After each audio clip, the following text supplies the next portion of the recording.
हरतालिकेची कहाणी. एके दिवशी शंकर पार्वती कैलास पर्वतावर बसली होती.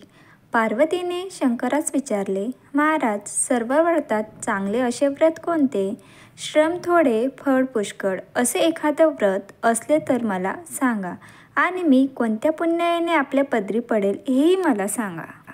तेव्हा शंकर म्हणाले, जसा नक्षत्रात चंद्रश्रेष्ठ, ग्रहात सूर्यश्रेष्ठ, 4 वर्णात ब्राह्मणश्रेष्ठ, देवतात विष्णुश्रेष्ठ आहे, तसेच तुला सांगतो, तेच तू पूर्वजन्मी हिमालय पर्वतावर केलेस आणि त्याच पुण्याने तू मला प्राप्त झालीस ते एक.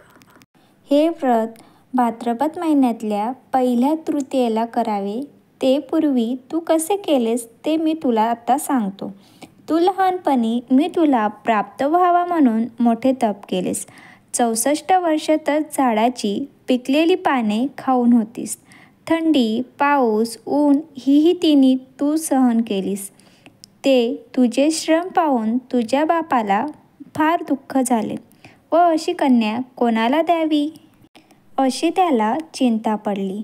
इतक्यात तिथे नारद मुनी आले. हिमालयाने त्यांची पूजा केली व येण्याचे कारण विचारले. तेव्हा नारद म्हणाले, तुझी कन्या उपवर आहे, ती विष्णूला द्यावी. तो तिचा योग्य नवरा आहे. त्यांनीच मला तुझ्याकडे मागणी करण्यास पाठवले आहे, म्हणून मी आलो आहे. हिमालयाला मोठा आनंद झाला. त्याने ही गोष्ट कबूल केली. नंतर नारद तेथून दुसरीकडे गेले. नारद गेल्यावर तुझ्या बापाने ही गोष्ट तुला सांगितली. ती गोष्ट तुला रुचली नाही, तू रागवली असे पाहून तुझ्या सखीने रागवण्याचे कारण विचारले. तेव्हा तू सांगितलंस, महादेवा वाचून मला दुसरा पती करणे नाही, असा माझा निश्चय आहे. याला उपाय काय करावा? मग तुला तुझ्या सखीने एका घोर अरण्यात नेली.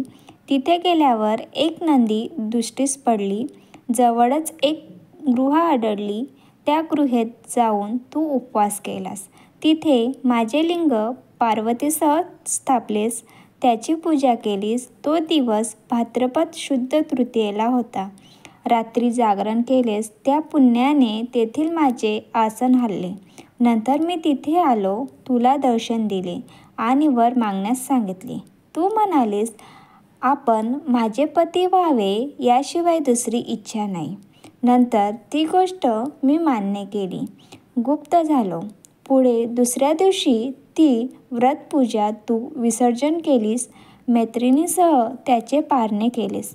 इतक्यात तुझा बाप तिथे आला. त्याने तुला इकडे ये सांगितलेस.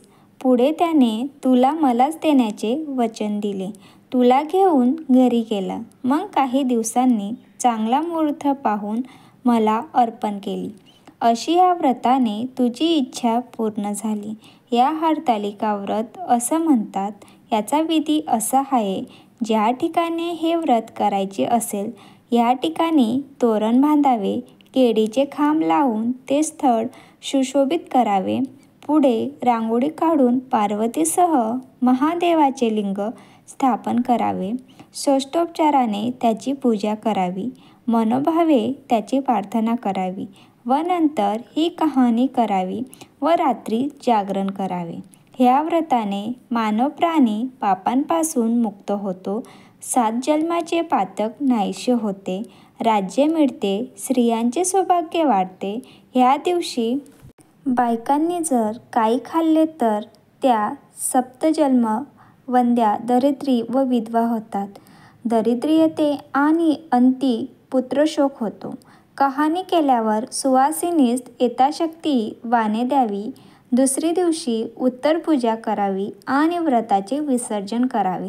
ही 60 उत्तराची कहाणी. 5 उत्तरी देवब्राह्मणाच्या द्वारी, गायीच्या गोठी, पिंपळाचे पारी, सुफळ संपूर्ण.